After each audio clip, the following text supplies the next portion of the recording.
भगवान नंदनंदन भगवान महादेव जो त्रिगुणातीत है, जो तीनों कालों की और तीनों लोकों की जानने वाले ऐसे भूत भावन भगवान शिव देवादिदेव महादेव। और भगवान महादेव की कथा का आज 6ठम दिवस है।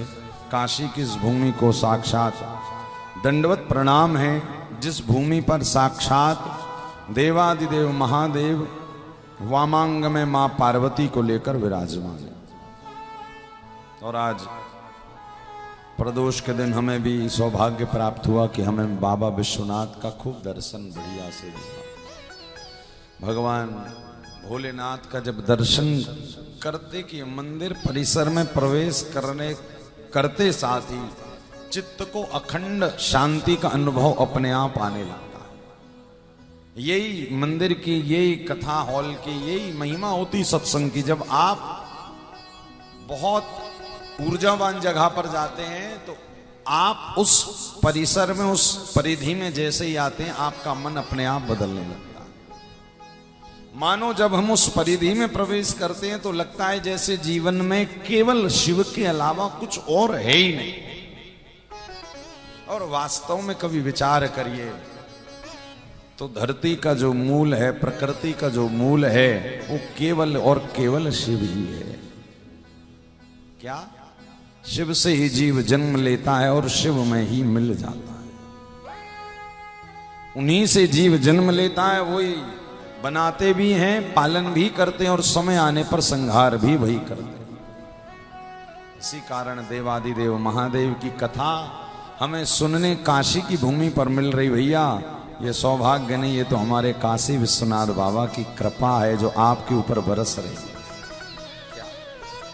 बाबा की कृपा केवल और केवल कथा के रूप में ही तो बरस सकती है।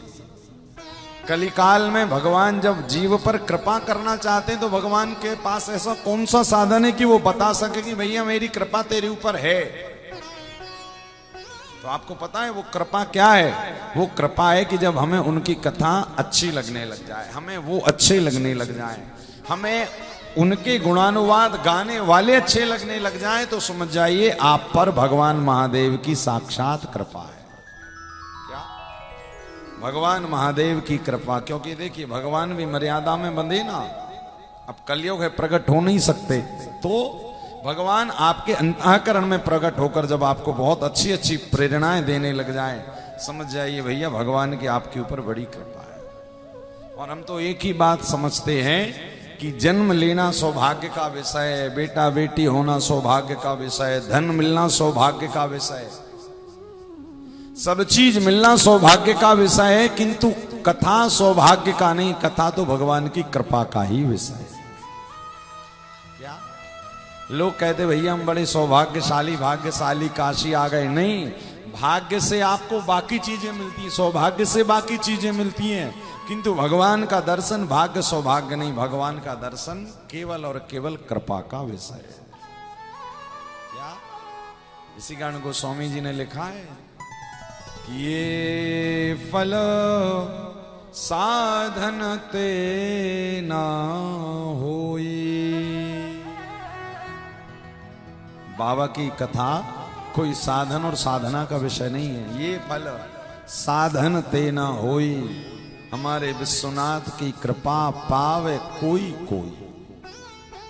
अच्छा, सबके ऊपर कृपा कथा की। काशी में दर्शन करने तो लाखों क्या करोड़ों लोग आते हैं, किंतु आए एक दिन दर्शन किया, गंगा स्नान किया और चले गए। किंतु विचार करिए भगवान की कथा ने हमें 7 दिन यहां रोक कर रखा। क्या? घर पे सब यही बोल कर आए ना, वही घर वालों ने बोला होगा इतने इतने दिन के लिए क्यों जा रहे हो? बोले पता नहीं, तो बहाना भगवान दे दिए कथा का। और जब इस भूमि पर आकर कथा हो रही है तो कम से कम आप 7 दिन रुके हुए। विचार करो, यदि कथा ना होती और दर्शन करने आते तो मात्र एक दिन आते, दर्शन करके जल चढ़ा के और चले जाते। यदि यही मंच पर ही भगवान महादेव का बहुत बड़ा सा शिवलिंग रख दिया जाए, खूब सुंदर, आप आओगे दर्शन करोगे, मात्र आधे घंटे बैठोगे, उससे ज्यादा नहीं बैठोगे। दर्शन करने हम जाते ही तो दर्शन किया, थोड़ी बेलपत्री फूल जल चढ़ाया, आधा घंटा रुके, आधे ज्यादा से ज्यादा 1 घंटा, उसके बाद फिर अपने घर की या जहां रुके हुए हो, या देखो जब लोग दर्शन करने कलिकाल में जाते हैं तो भगवान के मंदिरों में 10-15 मिनट, शॉपिंग मॉल में, वहां की खरीदारी में, चाट पकौड़े की दुकान में 2-2 घंटे खड़े रहते हैं। और घर से क्या कहकर गए कि हम काशी जा रहे हैं दर्शन करने, है कि नहीं? जरा साड़ी भी ले लें, जरा दुपट्टा भी ले लें, जरा माला भी ले लें, जरा रुद्राक्ष भी ले लें। और मंदिर में तो बस, अब बहुत सारे लोग काशी आते हैं तो काशी में खूब खाने पीने की भी दुकानें, चाट पकौड़ी, लस्सी, बनारसी पान खूब मिलता। तो वहां पर तो महाराज बढ़िया एसी में 1 घंटा 1.5 घंटा बैठे रहेंगे और बताएंगे और क्या है खाने को बताओ। और मंदिर में केवल 15 मिनट, और कहकर क्या है कि भैया कथा में जा रहे हैं, भगवान के दर्शन करने जा रहे हैं। किंतु कथा की महिमा देखिए कि यहां पर भगवान का ऐसा कोई बहुत बड़ा शिवलिंग का विग्रह नहीं रखा, साक्षात भगवान का रूप में श्री शिव महापुराण कथा विराजमान है। और आप उसी कथा को सुनने के लिए 3 घंटे 3.5 घंटे, अरे जिस दिन बाबा की शादी उस दिन तो 4 घंटे तक बैठे रहे और बिना खाए बैठे रहे। अच्छा, मंदिर में ज्यादा भूखे पेट दर्शन करोगे तो अगल बगल दुकान दिख जाती तो सोचते लाओ जरा लड्डू पेड़ा खाई ले। क्यों? क्योंकि सबसे बड़ा व्रत ही भगवान की कथा का श्रवण है। यहां पर आकर यदि आप 4 घंटे भी बैठे ना, 3 घंटे भी बैठे, तो यही सबसे बड़ा आपका व्रत है।